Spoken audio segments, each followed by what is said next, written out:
முதல்ல கலைத்துறை, அதுக்கப்புறம் நல்ல ஒரு உழைப்பாளி. இவ்வளவும் தாண்டி கோயில்பட்டினா கடலை மிட்டாய், சாத்தூர்னா காராச்சேவு.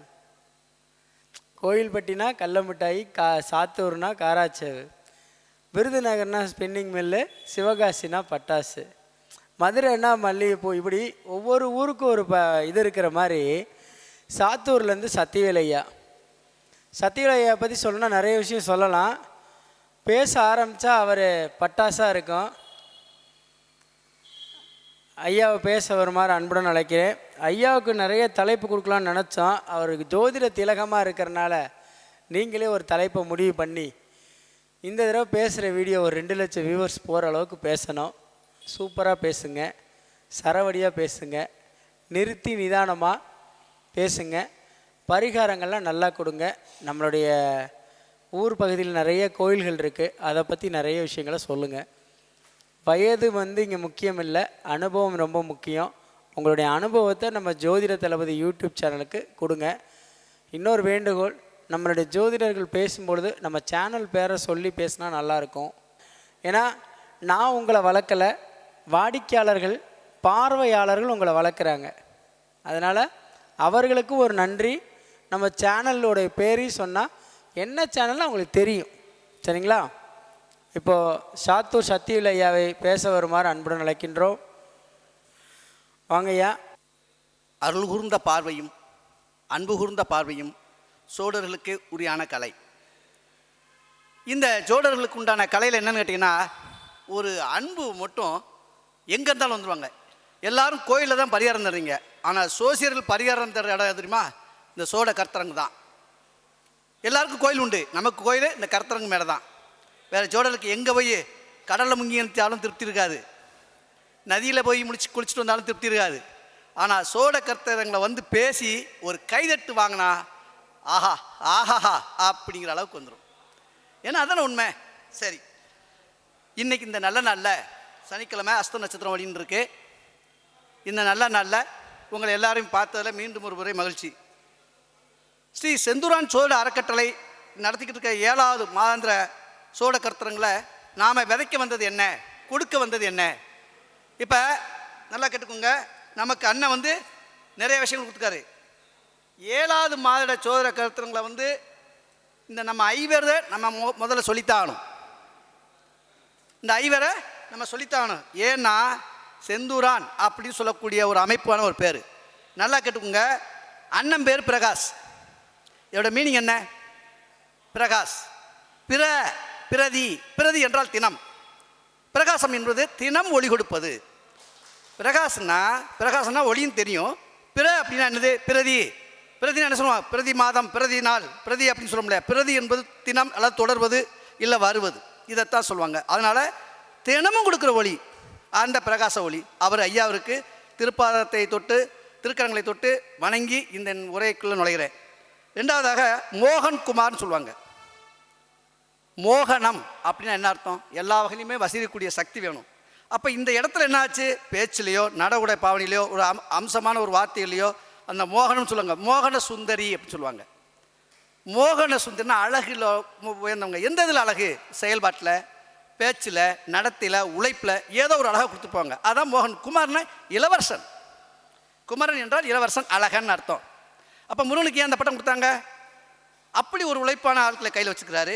அப்புறம் சண்முக சங்கர். சண்முகனாலே கேட்டுக்கோங்க, அவரும் ஒளி கடவுள் தான். சண்முகம் என்றாலே எப்படி? ஒளிக்கடவுள். எப்படி?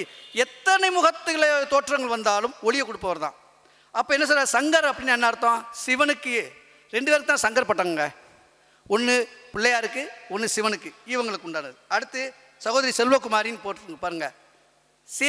செல்வகுமாரின்னு போட்டிருக்கு.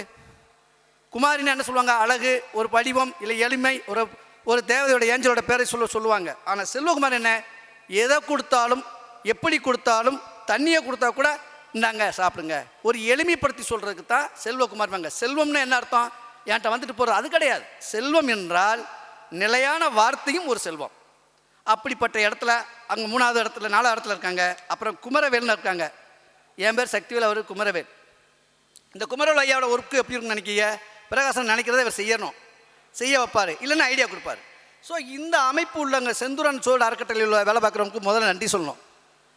ஏன் எல்லாருக்கும் முன்னால் ஒருத்தருக்கு நன்றி சொல்கிறோம் அப்படின்னா, உள்ள பிள்ளையார்களுக்குள்ள நுழைஞ்சவொடனே நீங்கள் எப்போவுமே எந்த ஸ்தலத்தில் போனாலும் உடனே சாமி மூலவரை பார்க்க முடியாது. முதல்ல படி என்ன செய்யணும், பிள்ளையாரை பார்க்கணும். அந்த 2 வாசல் பக்கத்தில் என்ட்ரன்ஸ் 2 கடவுள் இருப்பாங்க, அவங்கள பார்க்கணும். இப்படி ஒவ்வொரு தரிசனத்தை பார்த்த பிறகு தான் நமக்கு கிடைக்குது. சரி, அடுத்த கட்டமாக வருமா?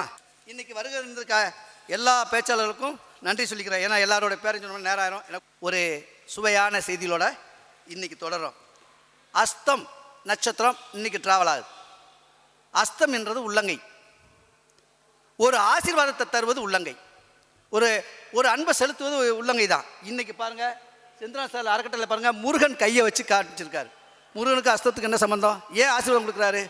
அந்த ஐப்பெரும் விரல்களையும் பாருங்கள், 5 விரலையும் பாருங்கள். 5 விரலை நமச்சிவாயான்னு போட்டுக்கோங்க, பராசக்தி போட்டுக்கோங்க. எங்கள் அப்பா அம்மாவுக்கு பிறந்த நான் தான். 5 நமச்சிவாய பராசக்தி கூட்டுங்க 10 சேர்ந்துச்சா? நல்லா கேட்டுக்கோங்க. 2 7 சேர்ந்தால் ஒரு 5 கிடைக்கும். லக்கணத்துக்கு 7ஆம் இடம் என்னது? கணவன் மனைவி. இந்த 7 அந்த 7, ஒரு 7 இன்னொரு 7, 2 7 சேர்ந்தால் 5 கிடைக்கும், குழந்தை பாக்கியம். சரி, 2 5 சேர்ந்தால் ஒரு 9 கிடைக்கும். 2 5 சேர்ந்தால் ஒரு 9 கிடைக்கும். 2 9 சேர்ந்தால் தாய் தப்பனோட கர்மாக்கள், பரம்பரையோட சென்மாக்கள் எல்லாமே கிடைக்கும். அதுதான் எங்கள் செந்தூரன் அறக்கட்டளையில் நுழைஞ்சது. அவர் யூடியூப் சேனல் வச்சுக்கிறாருங்க. எப்படி யூடியூப் சேனல் அவருக்கு ஆசையா? எப்பயும் போல சோட நடத்துவோம் வச்சு மதுரையில் 1-2 நாள் போட்டாருங்க.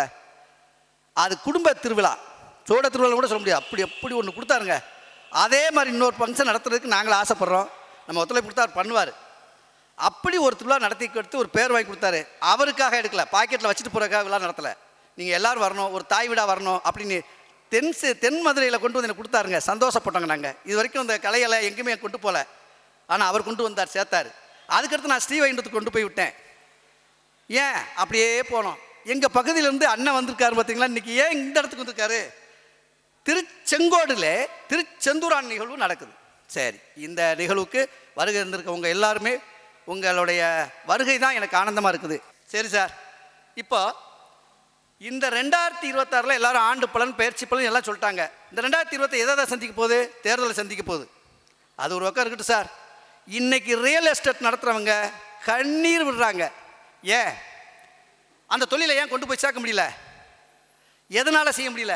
நல்லா கவனிச்சிக்கணும். நல்ல பாயிண்ட் கொடுக்க வந்திருக்கிறேன். ரியல் எஸ்டேட் பண்ணுறவங்க எந்த இடத்தையும் விற்க முடியல, வாங்க முடியல, அட்வான்ஸ் போட்டது நிற்குது, காசு கொடுக்க முடியல. இந்த தடைகள் எப்பொழுது விலகும்? ஐயா, தை மாதம் முடிஞ்சு மாசி மாதம் லேசாக ஒரு நிகழ்வு நடக்கும். சரி சார், இந்த ரியல் எஸ்டேட் விற்கிறதுக்கு என்ன சார் செய்யணும்? இதுக்கு என்ன சார் பரிகாரம் சொல்லுவீங்க? நீங்கள் கவனிச்சிங்கன்னா இது கிராமத்து பரிகாரங்கள் தான்.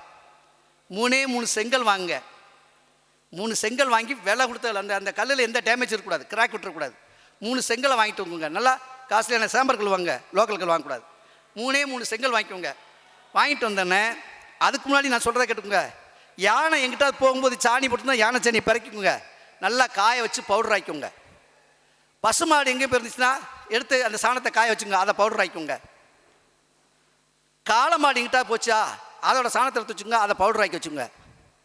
பசுமாடு, காளை மாடு, யானை நல்லா கேட்டுக்குங்க. 12ஆம் பாவத்தில் சுக்கிரன் அவர் இருக்கார், குரு இருக்கார். இந்த கான்செப்டுக்கு அடுத்து வர 2ஆம் இடத்துல சுக்கிரனோட வீடு இருக்குது. காளை மாடு, காளையை அடக்கினா தான் அந்த காலத்தை பொண்ணுன்னு சொல்லுவாங்க. அந்த மாதிரி இந்த 3 எடுத்து வச்சுக்கோங்க.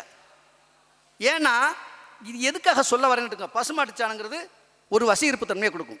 இதெல்லாம் பவுடர் அரைச்சி வச்சுக்கோங்க. ஒரு பக்கெட்டில் தண்ணி எடுத்து வச்சுக்கோங்க. தண்ணியில் முதல்ல சாதாரணமாக தண்ணியில் முக்கி கல்லை முக்கி வச்சு ஒரு 5 நிமிஷம் வச்சுருங்க. அதுக்கப்புறம் மஞ்சப்பொடியை கலக்குங்க. அதில் ஒரு 5 நிமிஷம் முக்கி வெளியே வச்சுருங்க. பழைய வழியும் யானை சாணம் பவுட்ரு சார், இது வரைக்கும் யாருக்குமே கிடைக்காத ஒரு மேட்டு சார். கரகச்சி பழைய பெரிய ஆளுகிட்ட தேடி வந்த ஒரு பொருள். அந்த யானைச்சாண பவுடரை ஒரு சும்மா ஒரு கொஞ்சம் போல் ஒரு டீஸ்பூன் அள்ளி போட்டாலே போதும். அதில் கலக்கி வச்சுட்டு ஒரு முக்கு. அதுக்கப்புறம் பசுமாட்டு சாண பவுட்ரு. நான் சாணி கரைசலை சொல்ல, பவுடரை சொல்லியிருக்கேன். பவுட்ரு தான் வேதிப்பொருட்களை தரும். சாணங்கிறது அப்போ உள்ளது வண்டு பூச்சிலாம் அடிக்கும். இந்த வேதிப்பொருட்களை உள்ளே வந்தோடனே அதுக்கு ஒரு பரிமாண வளர்ச்சி கிடைக்கும். அதை போட்டுக்குங்க. அப்புறம் என்ன சொன்னால் பசுமாட்டு சாண பவுட்ரு எல்லாமே பவுடராக இருக்கணும். சாரி, லிக்விட் போட்டுறாதீங்க. அந்த சாணத்தை கரைச்சிடாதீங்க. சாணத்தை சுமல் கிடைக்கும், கல்லுக்கு சுமல் போயிடக்கூடாது. இந்த பவுடரை போட்டுட்டீங்கன்னா இந்த பவுடர்லேருந்து எடுத்து நல்லா நொறுக்கி போட்டு தண்ணியில் கலக்கி வச்சுட்டு வச்சிருங்க. எப்போ இந்த கல்லை நல்லா வச்சுக்கோங்க. முதல்ல பிள்ளையார்களுக்கு தூக்கிட்டு போங்க. 3 கல் தான் தூக்கிட்டு போங்க. தூக்கிட்டு போய் பரணி நட்சத்திரம் வரக்கூடிய நாள் நல்லா கேட்டுங்க. பரணி நட்சத்திரம் உங்களுக்கு நல்லா தெரியும்.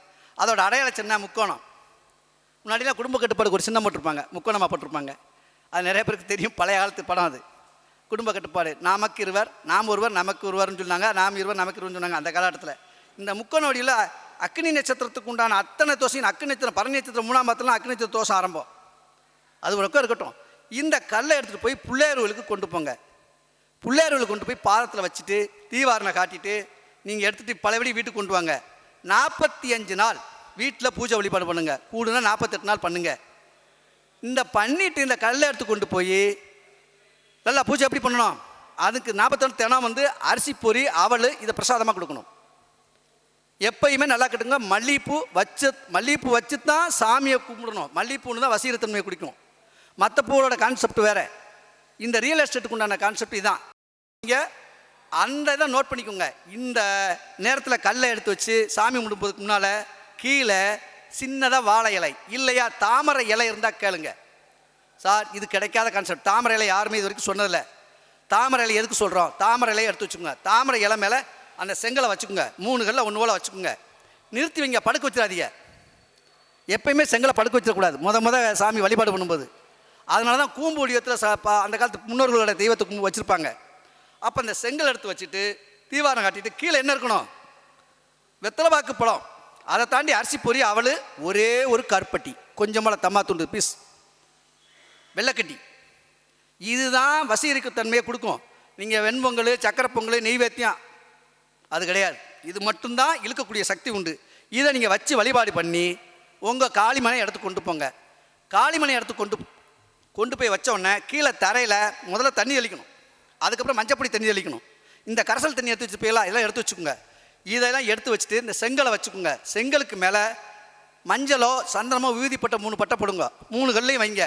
மேலே உதிரிப்பூ தான் மல்லிப்பூ வைக்கணும். அங்கே வீட்டில் வச்சது நல்லா முழுசாக உள்ளது. இங்கே உதிரி மல்லிப்பூ தான் பாதத்தில் வைக்கணும். வச்சுட்டு அந்த இடத்த வச்சுக்கோங்க. ஒரு முக்கியமான செய்தி, குறுஞ்செய்தி. இதுதான் நீங்கள் ரொம்ப கவனிக்கணும். ரொம்ப கவனிக்கக்கூடிய பகுதி. இதுவும் உங்களுக்கு கிடைக்காத ஒரு தகவல் தான். இந்த மேடையில் பகிர்றதுக்கு எனக்கு பெருமையாக தான் இருக்குது. கம்மா இருக்கும், ஒரு ஊரில் கம்மா இருக்கும்.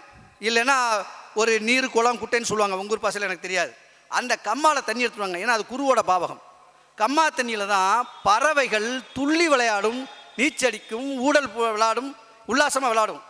அது ஒரு மாடு தண்ணி குடிச்சுட்டா எந்த மரத்தோட வேர் எங்கே போதோ வேர்ப்பாக நுனியில் தான் அந்த மாடு தண்ணியை குடிக்கும். வேறு அந்த தண்ணியை உறிஞ்சி இழக்கக்கூடிய இடத்த குடிக்கும். மானு கூட பாருங்கள், ஒரு மரத்தோட வேர் எங்கே போதோ அந்த வேரோட நுனியிலேருந்து தண்ணி குடிக்கும். அந்த கம்மா தண்ணியில் தான் நாளாக வத்தி வரும்போது தாமரையே முளைக்கும். எப்படிப்பட்ட பூ கிடைக்கும்? ஏன் லோட்டஸ் முளைக்குது? ஐயா மழை பெஞ்சு ஓடக்கட்டிலெலாம் தண்ணி பெருகி வரும். மூலிகைச்சோடையில் வேரில் பட்டு கம்மாவில் வந்தோடனே அது மூலிகை தண்ணியாக வந்துடுது. அதனால தான் கம்மா மண் எடுத்து உருவப்பொம்மை செய்கிறோம், பிள்ளையார் செய்கிறோம். எப்படி கிடைக்கிது? இந்த தண்ணியெலாம் கிடைக்கும். அந்த காலத்து புராண கதையை படித்து பாருங்கள். தடாகத்தில் குளித்தாங்க, தேவலோகத்து அப்சரஸ் எல்லாம் குளிப்பாங்க. அப்போ அந்த இடத்துல குளிச்சு தான் புண்ணியங்களை தேடிக்கிட்டாங்க. ஏன்னா இந்த நாளிற்களில் அஸ்தம் அப்படின்னு அஷ்ட நட்சத்திரம் இன்றைக்கி பேசுகிறோம். அஸ்தம் என்னது? நீர். சந்திரன் வாட்டர், சந்திரன் ப்ளஸ் சனி ஐஸ் வாட்டர். சந்திரன் வாட்டர், சந்திரன் ப்ளஸ் ஐஸ் வாட்டர். நான் பேசக்கூடிய வார்த்தைகள் படவன் இருக்கா இல்லை நிதானமாக இருக்கா? நல்லா புரியுதா? ஏன்னு கேட்டீங்கன்னா இதை நீங்கள் கவனிச்சுக்கோங்க. இப்போ தாமரை இலை எதுக்கு வைக்க சொன்னோம்? இங்கிட்டா தாமரை இலை எதுக்கு வைக்க சொன்னோம்? தாமரை இலைக்கு ஒரு சக்தி உண்டு. தெய்வீகத்தன்மையை அந்த செங்கலுக்கு கொடுக்கும். அதனால தான் தாமரை இலை எந்த இலையை வச்சுட்டீங்க. வாழை இலை வந்து விருந்துக்கு மட்டும்தான் சார். நல்லா கவனிச்சுக்கோங்க. தெய்வத்தோட தன்மைக்கும் விருந்துக்கு இறந்தவனுக்கும் அந்த வாழை இலை வைப்போம், இறந்தவனுக்கும் வைப்போம், இருந்தவனுக்கும் வைப்போம், இல்லாதவனுக்கும் வைப்போம். இல்லைன்னா இலை சாப்பாடு. தாமரை அப்படியே தெய்வ சங்கல்பத்துக்கு மட்டும்தான் வைப்போம். தாமரை இலையில் உங்கள் பொண்ணு உங்கள் வீட்டுக்கு யாரும் ருதுவாகலைனால் தாமரை இலையை எடுத்துகிட்டு வந்து பறிச்சுட்டு வந்து அந்த தாமரை இலை கடியில் இது வந்து யாருக்கும் தெரியாமல் நடு வீட்டுக்குள்ளே உட்கார வச்சு 3 குடம் தண்ணியை வச்சு, ஒரு குடத்துல தண்ணி மஞ்சள், ஒரு குடத்துல பால் கலந்து, ஒரு இடத்துல இன்னொரு தீர்த்தம் இருக்குது அதை கலந்து வச்சுக்கிட்டு தாமரை இலையை கீழே உட்கார வச்சு, இல்லைன்னா மணக்கட்டை போட்டு தாமரை இலை கீழே வச்சு அதுக்குள்ள மணக்கட்டை உட்கார வச்சு அந்த பொண்ணுக்கு தண்ணி ஊற்றி விட்டினால் 7ஆம் இடத்துல ராகு இருந்தால் கூட அந்த ராகு தோஷம் போயிடும். 7ஆம் இடத்துல ராகு இருந்தால் ஒரு பொண்ணை பாடா படுத்தும். இதெல்லாம் நிறைய பேர் தெரியாது. அப்போ அந்த தாமரை என்ன? புஷ்பவதி, பத்மாவதி. வதி என்றால் வசிப்பவள், பத்மம்னா என்றது தாமரை. அப்போ தாமரை பூவில் வசிப்பவள்னு அர்த்தம். அதுதான் வதி என்று சொல்லுவாங்க. அப்போ இது எதுக்கு இந்த தாமரை இலையை சொல்கிறான்? தாமரை இலை மேலே நீங்கள் மணக்கட்டை போட்டு அந்த பொண்ணை கிழக்க பார்த்தோ இல்லை வடகிழக்கு பார்த்தோ உட்கார வச்சு இந்த தீர்த்த நீராடல் பண்ணால் அந்த பொண்ணு ருதுவாவால், நல்ல நேரத்துக்கு வருவாள். 7ல் ராகு இருந்தாலும் ராகுதோஷம் கட்டுப்படும். 7 ராகு இருந்துச்சுன்னா ஒரு அந்த பொண்ணை சொல்ல முடியாது, நான் அப்படி தான் லவ் பண்ணுவேன், அவனை அப்படி தான் இட்டு விடுவேன், பிரகாஷ் நல்லா இருக்காரு, அவர் இட்டு நான் ஓடிடுவேன்பாங்க. இதை நீங்கள் யாருக்காவது ரெமெடி சொல்லி பாருங்கள். ஃபஸ்ட் கிளாஸ் பரிகாரம், அணு ரீதியான பரிகாரம். அப்போ ரியல் எஸ்டேட்கார் செய்ய செய்ய நாளாக இடம் போயிடும். சரி, இதே ரியல் எஸ்டேட்காருக்கு இன்னொரு பிரச்சனை இருக்குங்க. இது தாங்க நீங்கள் நினச்சி பார்க்காத பரிகாரம். யாரும் சொல்லியிருக்க மாட்டாங்க, கேட்டிருக்க மாட்டீங்க. ஐயா பங்காளி சண்டை, அந்த இடத்துக்காக வெட்டுக்குத்து சண்டை, விற்க முடியல, வாங்க முடியல, ஒன்றும் போக முடியல, அந்த இடத்துக்குள்ள போக முடியல. பாம்பு சட்டை தோல் உரிச்சு போட்ட இடம் எங்கேயாவது இருந்துச்சுன்னா எடுத்து வச்சுக்கோங்க. கான்செப்ட் பயங்கரமாக இருக்கும். இதை பாம்பு சட்டைக்கு நாங்கள் எங்கே சார் போகல கேட்பீங்க. என்றைக்கு கண்ணில் தட்டுப்படுதோ அந்த இடத்துக்காரன் அந்த பாம்பு தோல் உரிச்சு போட்டிருக்கும். அதை மட்டும் நீங்கள் எடுத்துகிட்டு, முன்னாடிலாம் மூக்குப்பிடி ஓடும்போதுக்கு வாழை மட்டையில் மடிப்பாங்க தெரியுமா? மூக்குப்பிடி இப்போ டப்பாவில் வந்திருக்கு, ஒரு பிளாஸ்டிக்கில் வந்திருக்கு, இரும்பில் வந்திருக்கு. அப்போ வாழை மட்டையில் மடிப்பாங்க மூக்குப்பிடியை. ஏன்? அந்த மூக்குப்பிடிக்கு அதிக பவர் உண்டு. மூக்குப்பிடி போடுற கதை அப்படின்னு சொல்கிறேன். அது எதுக்கு போடணும், யார் போடணுங்கிற சொல்கிறேன். அப்போது அந்த பாம்பு தோல் உரிச்ச சட்டை எடுத்து அந்த வாழை மட்டையை நீங்களாக மடித்து கயிறு கட்டி, எந்த மாதிரி கயிறு கட்டணும்? 3 கயிறு கட்டணும். மஞ்சள், சிகப்பு, ஆரஞ்சு, ஏதாவது ஒரு கலரு, 3 கலர் கட்டிக்கோங்க. அப்போ 3 கலர் நீங்கள் கட்டிக்கோங்க. கட்டினோன்னா அந்த கலர் நீங்கள் எடுத்து கட்டிக்கிட்டு அந்த பாம்பு சட்டை உள்ளே வச்சுட்டு கீழே பூமி கீழே கரெக்டாக 1 ஜான் இல்லை 1 அடி தோண்டிக்கோங்க. தோண்டிட்டு அங்கே கல்லுப்பு போடணும், கொஞ்சம் போல் கல்லுப்பு போடணும், மஞ்சப்பொடி போடணும். எழுதிக்கோங்க, கல்லுப்பு போட்டுக்கோங்க, மஞ்சப்பொடி போட்டுக்கோங்க. ரொம்ப என்ன ஆழம் வேணால் அதிகமாக இருக்கட்டும், அகலம் வேணால் கம்மியாக இருக்கட்டும். அந்த வாழை மட்டை இதை அந்த பாம்பு சட்டை எந்த மூலையில் வைக்கணும், அதான் கான்செப்ட். ஏன்னா கன்னி மூலையில் வைக்கணும். ராகுவுக்கு கன்னி மூலை தானே, ராகுவோட மூளையே கன்னி மூலை தானே. அந்த கன்னி மூலை அந்த பாம்பு சட்டை பாம்பு தோல் உரிச்சு போட்ட சட்டையை எடுத்து அந்த வாழை மட்டையில் மடிச்சுட்டு 3 நூல் சுற்றி அதை மஞ்சப்பொடி போட்டு கல்லுப்பு கீழே, கல்லுப்பு எப்போ போட்டாலும் கல்லுப்பு போடணும். ராகுவை கட்டுப்படுத்தணும்னா நீங்கள் கல்லுப்பு போடணும். ஏன்னா ராகு அங்கே விருட்சத்தில் உச்சமானவன். உச்சத்துக்காரன் எது கட்டுப்படுவான்? கல்லுப்பு ஒன்றுக்கு தான் ஸ்டோன், கல்லுப்புக்கு மட்டும்தான் அவன் கட்டுப்படுவான். அதை நீங்கள் போட்டு இதை வச்சு இந்த பாம்பு சட்டையை உள்ளே போட்டு அந்த மட்டையை நீங்கள் வச்சேன்னால் மூடும் பொழுது மேலே ஏறி ராகுவே போட்டு ராகு காலத்தில் முடிய போகிற சமயத்தில் வைக்கணும். ஏன்னா அமிர்த ராகுவாக மாறுவார். முதல் ராகு விஷ ராகுவாக இருப்பலாம். அமிர்த ராகு ஃபினிஷிங் டயத்தில் அவர் ஒரு நல்லது ஒன்று கொடுப்பார். ஆசிரியர் என்ன நீ மச்சிட்ட, இந்த இடத்துல என்னென்ன பிரச்சனை இருக்கோ ஒரிஜினல் பிரச்சனை எல்லாம் நீக்கிருவேன் அப்படிம்பார். ஏன்னா பிரச்சனைகளை களை எடுக்கிறதுல ராகு மாதிரி நம்பர் 1 யாரும் கிடையாது. அது ஏன் கன்னிமலை வைக்க சொன்னோம்? ஒரு வீடு வாஸ்து பண்ணுறியா, கன்னிமலை ஏன் பிள்ளையார படிக்கிறோம்? அங்கே ராகு குளிர் வைக்கிறதான். பூமியை தோண்டியாச்சுன்னா ராகுக்கு பதில் சொல்லி ஆகணும். ஊரில் கிராமத்தில் ஒரு வீடு தோண்டிட்டான்னா பணம், அது ஒரு பள்ளம் தோண்டிட்டாங்க, 3 அடிக்கு மேலே பள்ளம் தோண்டிட்டான்னா பணமரத்து முனிசாமியை போய் கும்பிடணும். நீங்கள் சும்மாலாம் வீட்டுக்குள்ள பறிச்சிட முடியாது. சில இடங்களில் கோட்பாடு உண்டு, இன்னும் உண்டு. அங்கே பணமரத்து முனிசாமிக்கு ஒரு தேங்காய் உடச்சி ஊதுவத்தி காமிச்சிட்டு பள்ளம் மறிப்பாங்க, தோண்டுவாங்க, குழி நோண்டி அந்த வீடை இது வைப்பாங்க. அப்போ நீங்கள் இந்த ராகுக்கு உண்டான அந்த சட்டையை வச்சுட்டு மேலே வச்சுட்டு ராகுவே போட்டின்னு வச்சுட்டு, ராகுக்கு பிடிச்ச பொருள் எதுவுமே தேவையில்லை, இதே அவள் அரிசி பொறி தான் மேலே வச்சு அந்த தீபாவளி காட்டி சாமி கும்பிட்டுவாங்க. இந்த இடத்த சுற்றி மஞ்சப்பொடி போட்டுருங்க. உங்கள் பிரச்சனைக்குரிய இடம் உங்களை விட்டு விலகும். உங்கள் முன்னோர்கள் சண்டை ஏன்னா முன்னோர்களுக்குரிய கிரகம் ராகு தான். அவன்கிட்ட இருந்தால் எல்லா பிரச்சனையும் ஆரம்பிக்கும். அவன் தான் கொடுப்பான், கெடுப்பான், எடுப்பான், கொடுப்பான், கெடுப்பான், எடுத்துகிட்டு போயிடுவான். ராகு தேசத்தில் யார் சார் நல்லா ஹை லெவலில் போயிருக்காங்க? யார் சார் ஹை லெவலில் தக்க வச்சுக்கிட்டா? யார் தக்க வச்சுருக்கா? யார் சார் விட்டு போயிட்டாங்க? எல்லாருமே விட்டுட்டு போயிட்டாங்களே. இதில் தப்பிக்கிற எப்படி? ராகு தசை நடக்கும்போது பாருங்கள், சட்டப்பையில் ₹1 இருக்கக்கூடாது, எல்லாம் வெளியே தூக்கி போட்டு சேஃப்டி பண்ணிடணும். அது மாதிரி இதை நீங்கள் செஞ்சுட்டு வந்தீங்கன்னால் அந்த ரியல் எஸ்டேட் இடம் விற்கும், விற்பனையாகும், எந்த தோஷமும் வராது.